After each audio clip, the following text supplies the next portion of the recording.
السلام علیکم۔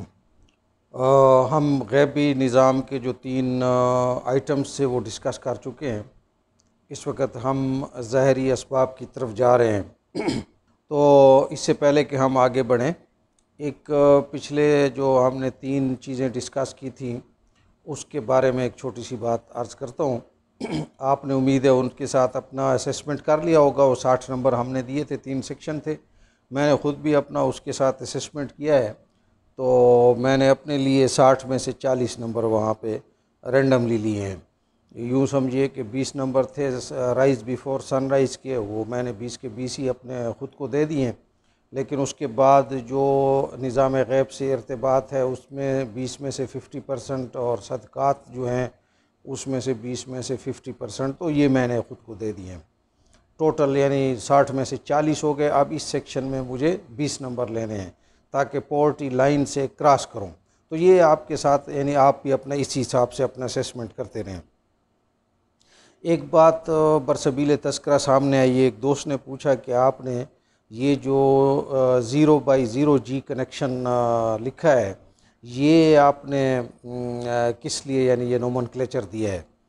تو اس میں یہ ہے کہ اصل میں وائی فائی کنیکشن جو ہے وہ تو آپ لوگ سمجھتے ہی ہیں کہ یہ انٹرنیٹ سے کنیکشن کا نام ہے۔ تو اب اس میں پہلے 1G تھا، 2G، کہیں پر سگنل پورے نہیں آتے، 3G ہوتا ہے، اور آج کل 4G اور 4G سے آگے 5G 5 جنریشن سگنل آ رہے ہیں۔ تو میں نے اس کو انفینٹی جو ہے نا انفینٹی جی کہا ہے کہ خدا کے ساتھ جب آپ کا وائی فائی ربط بنتا ہے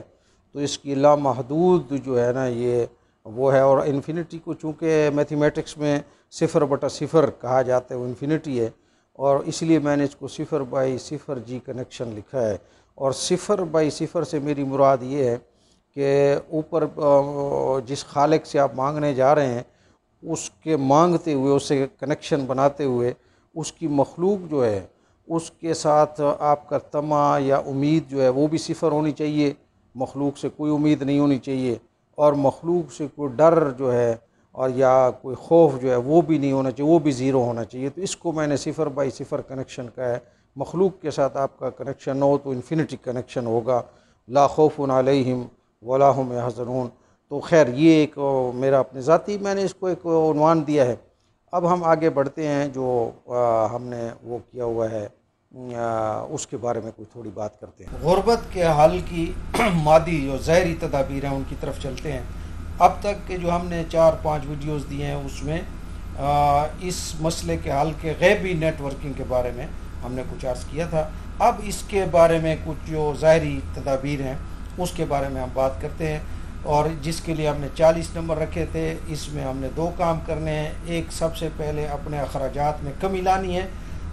اس کے 20 نمبر رکھے ہیں، اور پھر اگر بے روزگار ہیں تو روزگار وغیرہ اس کو بڑھانے کے لیے بھی ہم نے 20 نمبر اپنے انکم بڑھانے کے لیے رکھے ہیں۔ اس کی اسیسمنٹ ہم نے کرنی ہے۔ تو یہ ٹیسٹ نالج مینز جو ہیں ہمارے پاس، اس کے میں جو دوسرا حصہ ہے 40 نمبر کا جس میں بیلنسنگ آف دا بیلنس ہے،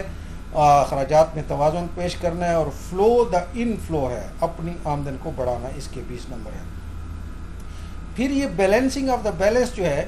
اس کے ہم نے 5 سیکشن کیے تھے، جس کو میں نے کہا تھا روٹی کپڑا اور مکان ہے، اس کے بعد تعلیم اور فنکشن ہے، بچوں کی ایجوکیشن کی اخراجات ہیں، اور فنکشن جو ہماری سماجی زندگی کا حصہ ہیں، اور ان میں سے ہر ایک کے 4 نمبر ہم نے وہ رکھے ہوئے تھے۔ تو اخراجات میں توازن جو ہے اس کے بارے میں دیکھیے، یہ ویلیو انجینئرنگ آج کل باقاعدہ ایک سبجیکٹ ہے جس میں جو ہے وہ ڈیمانڈ کتنی ہے مارکیٹ کی، اور اس میں آپ کے ایکسپینڈیچر کتنا ہو رہا ہے، اور جو کوانٹٹی یا کوالٹی ہم ڈیمانڈ میں دینا چاہتے ہیں اس کے مقابلے میں ہمارے پاس ریسورسز کیا ہیں، ہمارے پاس اسکوپ کیا ہے، ہمارے پاس ٹوٹل ٹائم کتنا ہے، اور اس کا ریٹرن ہمیں کتنا آئے گا، منافع کتنا آئے گا۔ اس کا پورا ایک میتھمیٹکس ہے، یعنی بڑا پروجیکٹ ہو تو اس کے لیے اسپیشلسٹ ہائر کیے جاتے ہیں۔ بہرحال یہ جو ویلیو انجینئرنگ نامی سبجیکٹ ہے اس کے بارے میں اسلام نے ایک بڑا چھوٹا سا پرنسپل دیا ہے کہ اسراف اور تبذیر سے بچا جائے۔ اگر آپ گوگل سرچ میں جائیں، وہاں پہ pakseculars.com میری ویب سائٹ کھولیں تو پہلی جو ونڈو ہے جس کا عنوان ہے کہ سیکولرزم کیا ہے، اس کے اندر یہ اسراف اور تبذیر پر میرا مضمون موجود ہے، اور اس میں جو فرق ہے وہ بھی لکھا ہوا ہے۔ اچھا، اب عرض یہ کہ ضروریات جو ہیں آپ کی نیسیسٹیز اس کو کم کرنے کی بات ہی نہیں ہو رہی، بات تو آپشنل اخراجات جو تعیشات جس کو ہم کہتے ہیں جو ضرورت ہی نہیں ہے، غیر ضروری اخراجات کو کم کرنا، اور اس میں کوئی سینس نہیں ہے، کوئی بڑی کوئی کمپلیکسٹی نہیں ہے، لیکن میری ضروریات کیا ہیں اور میرے غیر ضروری اخراجات کیا ہیں یا تعیشات کیا ہیں، اس کی کلاسیفیکیشن ممکن ہی تب ہے جب میرے فیملی فرینڈز بھی میری لیول کے ہوں۔ اگر میں نے اپنے فرینڈز میں اور اپنے جاننے والوں میں لیول یہ بلند تر رکھی ہوئی ہے، پھر مجھے یہ بھی پتہ نہیں چلے گا کہ ضرورت کیا چیز ہے اور غیر ضروری کیا چیز ہے۔ اسلام یہ بتاتا ہے ہر کام میں میانہ روی، درمیان میں چلنے کو، اگر آپ اپنا معمول بنا لیں تو اپنے اخراجات کو کنٹرول کر سکتے ہیں، یعنی جو چیز بھی لینی ہے نہ بہت ہائر سائڈ پہ جانا ہے نہ بہت لوور سائڈ پہ جانا ہے۔ تو اب ہمارے جو لوگوں کے ایکسپینسز ہوتے ہیں اس کے 5 ہی ہمارے پاس مدیں ہیں جس پہ ہمارے اخراجات ہونے ہیں، روٹی کپڑا اور مکان سب کو پتہ ہے، اور بچوں کی ایجوکیشن ہے، اور اس کے بعد فنکشنز ہیں۔ تو ان 5 کے بارے میں کچھ ٹپس دینے کی کوشش کریں گے۔ تو اس ویڈیو میں پہلی ویڈیو میں ہم روٹی جو ہے اس کے بارے میں بات کریں گے، اور پھر انشاءاللہ ایک ایک چیز میں ہم آگے بڑھیں گے۔ روٹی جو ہے دیکھیے، کچن آپ کا، اس کا کنٹرول کرنا سب سے بڑی بات ہے، جو کہ عورت ہی کنٹرول کرتی ہے، اور باورچی خانہ کنٹرول کرنے کے لیے اگر سگڑ عورت مل جائے، یوں سمجھیے خدا کی بڑی نعمت ہے۔ اچھا، اللہ تعالیٰ نے نا عورت کو کچن کے ساتھ ایسا سنکرونائز کیا ہے، یہ جو کہتے ہیں پدری معاشرہ پدری، یہ کوئی ایسی بات نہیں ہے، یہ اللہ ہی نے سنکرونائز کیا ہوا ہے اس کو، اپنے گھر کی چھوٹی چھوٹی چیزوں کی طرف یہ دھیان دیتی ہے۔ اور جو عورت اپنا کچن ہی کسی خاتمہ کے حوالے کر دیتی ہے، پھر اس گھر کا خدا ہی حافظ ہے، ورنہ امیر سے امیر عورت بھی اپنا کچن کسی اور کے حوالے نہیں کیا کرتی۔ اور یہ کوئی ایسی بات نہیں ہے جو بڑے لوگ اس پہ خبر ہوتے کہ آپ نے عورتوں کو کچن میں کچن کے لیے مختص کر دیا ہے۔ بہرحال یہ ایک لمبی بحث ہو جائے گی۔ میرا مشورہ اس میں یہ ہے کہ آپ اپنا منتھلی جتنا بھی راشن ہے ہو سکے تو اکٹھا لے لیں، اس میں برکت زیادہ ہوتی ہے۔ مصیبت یہ ہے کہ کچن میں غیر ضروری اپلائنسز بڑھتے جا رہے ہیں۔ رائس کوکر، یار چاول جو ہے اس کو ابالنا ہے، اب اس کے لیے بھی ایک اپلائنس ہم کو چاہیے، اس کے لیے بھی کوکر لینا ہے، کمال ہے۔ اچھا، حیرت کی بات یہ ہے، مجھے اس بڑی حیرت ہوتی ہے کہ جن گھروں میں مختلف چیزیں پڑی ہوئی ہیں، مطلب ہے مہنگی چیزیں خریدی ہیں، اس میں اٹالین پیزا بنتا ہے، ایک مائکرو ویو اوون ہے، ایک فرینچ فرائز کے لیے علیحدہ انہوں نے بوائلر لیا ہوا ہے، ایک انگلش برگرز کے لیے انہوں نے ایک علیحدہ، ٹوسٹوں کے لیے علیحدہ ایک اپلائنس لیا ہوا ہے، اور مطلب ہے کہ انڈا پھینٹنے کے لیے ایک علیحدہ لیا ہوا ہے، وہ کتنی قسم کی اوونز رکھی ہوئی ہیں۔ لیکن جن گھروں میں یہ سارے اپلائنسز پڑے ہیں کہ ہم اپنے بچوں کو یہ بنا کے دیں گے، اچھا انہی گھروں کے بچوں کو پھر دیکھا ہے وہ باہر سے جناب میکڈونلڈز اور KFC اور برگرز اور وہ شاورما اور سارا کچھ باہر سے منگواتے ہیں، تو پھر گھر میں کیوں رکھیں ہیں بھائی یہ چیزیں؟ آپ ذرا اس پہ سوچیں۔ اچھا، پھر کسی کے لاؤنج میں جائیں، 10 قسم کے ڈنر سیٹ رکھے ہوئے ہیں، اچھا وہ سارے ایک ہی بار مہمان کو چونکہ دکھانے ہوتے ہیں کہ ابھی 10 قسم کے ہیں، تو اب اس کے لیے آپ نے 10 قسم کے کھانے بھی تو بنانے ہیں، کیونکہ سارے ہم نے وہ خریدے ہوئے ہیں ڈنر سیٹ، سب کا وہ دکھانا ہے۔ بھائی ایک ہی ڈنر سیٹ اچھی طرح لے لیا کریں۔ اچھا، وہ بھی کھیلتے ہیں نا جو تاجر ہیں، وہ شیشے کا گلاس ہے، وہ پہلے ایک اس کا ماڈل آئے گا، وہ گلاس جناب اوپر سے چوڑا ہے نیچے سے پتلا ہے، اگلے سال وہ ایک اور ڈنر سیٹ آئے گا، وہی گلاس ہے، اتنی کوالٹی کا پانی آتا ہے، اب نیچے سے چوڑا ہے اوپر سے پتلا ہے، پھر ایک گلاس آئے گا اوپر نیچے سے برابر درمیان میں چوڑا ہے، اور اس بیگم صاحبہ نے سارے خرید رہے ہیں، نام اس کا ہو گیا ہے، یہ اٹلی کا گلاس ہے، اور یہ اس کا گلاس ہے، فرانس کا گلاس ہے، اور امپورٹنٹ گلاس ہو، یہ آپ نے کرنا۔ اچھا، تبلیغی جماعت کا آپ اندازہ کریں نا، 8 آدمی ہوتے ہیں، 1 سال کے لیے جاتی ہے جماعت، 8 آدمی ہوتے ہیں بڑی فیملی کے اندر۔ اب وہ 8 آدمی جو ہیں ان کے پاس 2 پتیلے، کوئی 6 پلیٹیں، کوئی 10 عدد پیالے، اور یہ سارا کچن، ایک چولہا ان کے ساتھ ہوتا ہے، اور یہ سارا کچن ان کے سر پر ایک گٹڑی بندھا ہوتا ہے، اور اس میں وہ 1 سال کے لیے افریقہ، امریکہ، لندن جاتے ہیں، اور اسی میں لوگوں کی ضیافتیں بھی کرتے ہیں، خود بھی کھاتے ہیں، پورا سال وہ کچن ان کے ساتھ ہی رہتے ہیں، یہی ان کا ٹوٹل ڈنر سیٹ ہوتا ہے۔ خیر اب یہ تو نہیں ہو سکتا کہ گھر میں بھی بس ویسے گٹھڑی بنا دی جائے، لیکن یار کوئی ایک عدد آدمی ایک اچھا ڈنر سیٹ لے لے ایک ہی بار تو بس وہ کافی ہے۔ اچھا، پھر چند باتوں پر جو ہے نا وہ بندہ بڑا حیران ہوتا ہے کہ خدا نے مختلف ذائقے جو ہیں وہ انسان کی خاطر تخلیق کیے ہیں۔ سبزی ہے، چکن ہے، گوشت ہے، یہ ساری چیزیں اللہ تعالیٰ نے بنائی ہیں، تو ہر ایک کا لطف لینا چاہیے، ہر ذائقے کو آدمی چند گھنٹے تو وہی محسوس کرے،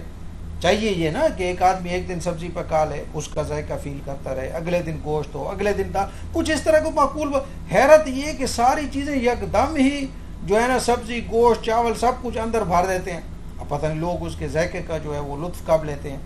وہ ہماری تو سمجھ سے باہر ہے۔ بہرحال یہ ہے کہ مہمان جو ہے اس کا اکرام ضرور کرنا چاہیے۔ آپ کے گھر میں جو مہمان آئے بہت بڑی بات، ویسے ایتھکس بھی ہیں، آپ حدیث اور قرآن کو چھوڑ بھی دیں، لیکن میں اس میں یہ عرض کروں گا کہ اگر آپ کے گھر کے لوگوں کا یہ ایمان ہے کہ جو مہمان آ رہا ہے اس کا دل خدا کے ہاتھ میں ہے، تو پھر پہلے گھر والوں کو چاہیے کہ خدا سے دعا کریں کہ اس کے دل کو آپ کے حق میں پلٹ دے، کیونکہ اصل تو آپ مہمان کو خوشی کرنا چاہتے ہیں نا، تو اگر آپ نے دعا کر لی تو آپ یقین رکھیں کہ پھر آپ نے اس کو چٹنی دال کچھ بھی کھلا دیا وہ خوش ہو کر جائے گا، آزمائش کر لیجیے۔ لیکن اگر آپ نے صرف ریسیپیز کے زور پر اور مثالوں کے زور پر اور اپنے پومپ اینڈ شو اور اخراجات اور یہ اور وہ اس کے زور پر مہمانوں کو خوش کرنا چاہے تو مجھے نہیں لگتا کہ وہ خوش جائے گا۔ اپنے بچوں کو خاص طور پر فاسٹ فوڈ سے بچیں۔ دنیا بھر میں فریش سلاد مہنگا ہے، ملتا بھی نہیں ہے، مہنگا تو چھوڑیں، ملتا نہیں ہے، یہ آپ سعودی عرب کے اندر سارا وہ فریج کا مال پڑا ہوا ہوتا ہے۔ یہ جو فریش سیلڈ ہے یہ پاکستان میں اللہ نے وافر بھی پیدا کیا اور سستا بھی ہے، اس کی دسترخوان پہ عادت ڈالیے۔ باقی یہ ہے کہ خدا نے غریب اور امیر کو خدا نہیں پیدا کیا، ان کی جسمانی ضروریات کے لیے خوراکیں بھی اللہ نے پیدا کی ہیں، تو ان کو ایک ہی جیسے وٹامنس دینے کے لیے بھی خدا نے ایک ترتیب رکھی ہوئی ہے۔ اب یہ جو ڈائٹیشنز ہیں وہ یہ آپ کو بتاتے ہیں کہ ساگ جو ہے، ساگ اس میں اور گوشت میں ایک جیسی طاقت ہوتی ہے۔ اس طرح کچھ لوگ کہتے ہیں سیب اور تربوز جو ہے وہ بھی ایک ہی چیز ہے۔ اب تربوز غریبوں کے لیے ہے، سیب امیروں کے لیے، گوشت امیروں کے لیے ہے، ساگ غریبوں کے لیے۔ تو بہرحال آپ ذرا انٹرنیٹ پہ جائیے، معلوم کیجئے کتنے کیلوریز ہیں اور کتنے اس میں وٹامنز ہیں، تو ڈائٹیشین سے بھی آپ معلوم کر سکتے ہیں۔ تو یہ اس کو آپ پروجیکٹ سمجھیں کہ کم سے کم قیمت میں آپ کو غذائیت کیسے حاصل ہو سکتی ہے، لذت کیسے حاصل ہو سکتی ہے، اور یہ دونوں چیزیں اکٹھی کیسے مل سکتی ہے۔ اب یہ روٹی جو ہے آپ کے گھر کے اخراجات، یہ پورا ایک پروسیس ہے اور پروجیکٹ ہے، اور اس کے 4 نمبر ہیں۔ آپ ذرا اپنی اس صورتحال کو خود ہی دیکھیں، خود ہی اسیسمنٹ کریں اور دیکھیں کہ آپ کے گھر کے 4 نمبر آپ کیسے دیں گے۔ سب سے پہلے یہ دیکھیں کہ آپ کے گھر کا جو کچن ہے اس کا کنٹرول آپ کی بیوی یعنی گھر کی عورت کر رہی ہے یا اس میں کوئی دوسرے لوگ انوالو ہیں۔ اگر گھر کی عورت کر رہی ہے تو 1 نمبر تو اس کا ہو گیا۔ پھر اس کا جو سگڑ پن ہے، یہ جیسے میں نے آپ کو بتایا کہ مہینے کا راشن لے لیں، دعا کرتی ہو، اعمال کرتی ہو، اور اس کے علاوہ یہ چیزیں اپنے آپ کو خواہ کے ڈنر سیٹ وغیرہ نہیں لیتی ہو، 1-2 نمبر اس کے لے لیں۔ اس کے بعد اگلی ترتیب ہے کہ اس کو پورا پروجیکٹ سمجھ کے ریسرچ کرتی ہے، مختلف آپ لوگ اس پہ سوچتے ہیں کہ کیسے وہ سارا کام ہم اپنا سیٹنگ کرنا ہے۔ خالی اگر آپ اس کو پلان ہی کر رہے ہیں تو 1-2 نمبر اس کے رکھیں، یہ ہے ٹوٹل 4 نمبر، اس طرح آپ چلیں گے۔ یہاں تک ہمارا روٹی کے بارے میں یا کچن کے بارے میں بات ہو گئی ہے، مکمل ہو گئی ہے، جس کے ہم نے 4 نمبر رکھے ہیں۔ بہرحال اب ہم آگے بڑھتے ہیں، تو ایک بار پھر آپ سے گزارش کروں گا کہ چینل کو سبسکرائب کریں یا نہ کریں، لیکن شیئر ضرور کریں۔ آگے انشاءاللہ امید یہ ہے، میرے خدا سے امید ہے کہ کافی لوگوں کے لیے شاید کوئی مفید ٹپس سامنے آئیں گے، تو سبسکرائب کر لیں گے تو آپ کو آتے رہیں گے نوٹیفیکیشن، لیکن اپنے احباب میں اس کو شیئر ضرور کیجئے۔ ملتے ہیں اگلی 2 مدات جو ہیں کپڑا اور مکان، اس کے بارے میں گفتگو کریں گے۔ السلام علیکم ورحمۃ اللہ وبرکاتہ۔